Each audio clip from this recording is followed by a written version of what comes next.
रमेश बहुत बुद्धिमान था। वो 10वीं कक्षा कंप्लीट करके आगे की पढ़ाई के लिए एडमिशन करने का इंतजार कर रहा था। पिताजी नीरज अपने लड़के को कैसे भी करके अच्छे कॉलेज में बहुत पढ़ाने की इच्छा थी, पर आर्थिक परिस्थिति ठीक नहीं रहने से छोटे कॉलेज में एडमिशन कराएंगे करके सोचते हैं। पर रमेश को पढ़ने की इच्छा नहीं थी। कुछ भी करके 4 लोग अपना नाम लेना चाहिए, ऐसा करना करके रमेश की इच्छा थी। पिताजी बोले वैसे ही छोटे कॉलेज में पढ़े तो उसके बारे में कोई भी बात नहीं करेंगे करके रमेश सोचता है, पर दूसरा रास्ता नहीं रहने से पिताजी बोले सो कॉलेज में एडमिशन कर लेता है। रमेश के साथ उसके स्कूल के दोस्त बाबू और सिद्धू भी उसी कॉलेज में एडमिशन लेते हैं। तीनों भी जन रोज बढ़िया कॉलेज में जाकर आते थे। रमेश, बाबू और सिद्धू एक ही एरिया में रहते थे। रमेश अपने दोस्तों से हमेशा कहता था, यार कुछ भी करके फेमस होना है रे। रमेश के पिताजी नीरज रामनगर में ट्रांसपोर्ट ऑफिस चलाते रहते हैं। उनके पास कुछ बोलेरो रहते हैं। उनसे कमाए सो पैसों से परिवार चला रहा था। रमेश अकेला लड़का रहने से उसको बड़े लाड़ प्यार से पालते हैं। रमेश जो भी मांगता था उसको वो देते थे। ऐसे ही रहते हुए उस साल गणेश चतुर्थी आती है और रमेश अपने दोस्तों से, ए सुनो रे, अपन अपने एरिया में मुंबई में बिठाते हैं ना, वैसे बड़ा गणपति बापा की मूर्ति बिठाएंगे रे। अभी तक किसी ने भी नहीं बिठाए, अपन बिठाए तो सभी लोग अपने पास ही आएंगे, ऐसे कहता है। तो बाबू और सिद्धू ठीक है बोलते हैं, पर पैसे कहाँ से आएंगे पूछते हैं। तो वो, मैं अपने पिताजी से मांग कर कुछ लाऊंगा, तुम लोग भी अपने पिताजी से मांगो, बाकी का हम लोग चंदा वसूल करेंगे करके बताता है। सभी लोग ठीक है बोलकर चंदा वसूल करने के लिए डब्बा तैयार करते हैं। रमेश अपने पिताजी के पास जाकर ये बात बताकर पैसे मांगता है तो नीरज अपने बच्चे पर बहुत प्यार रहने से बगैर कुछ सोचे पैसे देता है।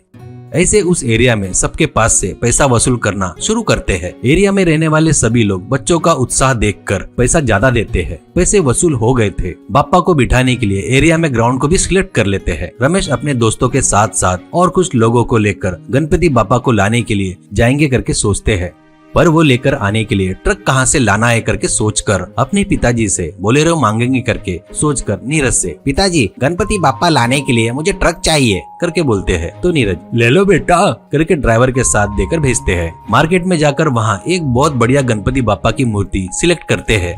बोलेरो से बड़े गाजे बाजे के साथ लेकर आते हैं। रमेश बोलेरो के टॉप के ऊपर बैठकर एरिया में आते ही गणपति बापा मोरिया, गणपति बापा मोरिया करके चिल्लाना शुरू करता है। वो आवाज सुनकर घर के अंदर बैठे सभी लोग बाहर आते हैं और देखते हैं। बापा को सोचे वैसे ही उसी जगह पर बिठाते हैं। बढ़िया मंडप को डेकोरेशन भी करते हैं और बापा के पूजा के लिए 9 दिन के लिए पंडित से बात भी कर लेते हैं। पूजा का सामान भी मंगवाते हैं। बैनर और फ्लेक्सी पर रमेश एंड फ्रेंड्स करके लिखवाते हैं। वो तैयारी देखकर कॉलोनी के एरिया के लोग बहुत खुश होते हैं। त्योहार का दिन आता है। सभी लोग सुबह उठकर तैयार होकर नए कपड़े पहनकर बापा के मंडप में आते हैं। पंडित जी भी आते हैं। पूजा बहुत बढ़िया करते हैं। गणपति बापा के हाथों में 5 किलो का लड्डू भी रखते हैं। गणपति बापा की कथा पढ़कर सुनाते हैं। पंडित जी की कथा पूरी होने के बाद सभी लोग अक्षता हाथ में लेकर चढ़ा रहे थे। रात में अब चांद को भी हिम्मत से देख सकते हैं करके सब लोग हंसते हैं। गणपति बापा के नवरात्रि में 9 दिन कार्यक्रम भी रखते हैं रमेश एंड फ्रेंड्स। कमेटी एक दिन बड़ों के लिए भगवान की कथा सुनाते हैं। एक दिन बच्चों को पसंद आए वैसी फिल्म भी दिखाते हैं। सभी लोग अपने अपने घरों से कुर्सियां लाकर सिनेमा देखते हैं। इनके इस काम की सभी लोग बहुत तारीफ करते हैं। रमेश की और उसके दोस्त की तारीफ कर रहे हैं। वो सुनकर वो तीनों बहुत खुश होते हैं। लड्डू के नीलामी का दिन आया। उस एरिया के सभी लोग कमेटी ने अच्छा काम किया है बोलकर लड्डू की बोली ज्यादा से ज्यादा बोली बोलना शुरू करते हैं। उस नीलामी में सभी लोग आते हैं। लड्डू की नीलामी शुरू होती है और किसी ने सोचा भी नहीं उतने रेट में उस एरिया का धनवान लड्डू को लेता है।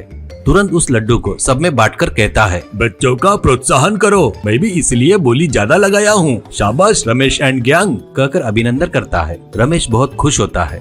विसर्जन का दिन आता है। अभी रमेश मांगने से पहले ही नीरज अपनी बोलेरो दे देता है। उस बोलेरो को सभी लोग अच्छे से धोकर बोलेरो को उसके टायरों को टीका लगाते हैं। बोलेरो के दोनों साइड में केले के झाड़ बांधते हैं और बोलेरो के पीछे डीजे स्पीकर भी रखते हैं। सभी बच्चे जय गणेशा जय गणेशा जय जय गणेशा करके चिल्लाते हुए रैली निकालते हैं। डीजे में गाने शुरू होते हैं। गणपति बापा मोरिया करके चिल्लाते हुए सभी लोग खुशी से डांस करते हुए बापा का गांव के तालाब में पूरे भक्ति भाव से विसर्जन करते हैं। रमेश एंड गैंग बहुत खुश होते हैं। उस तरह उस गांव में रमेश बहुत फेमस हो जाता है।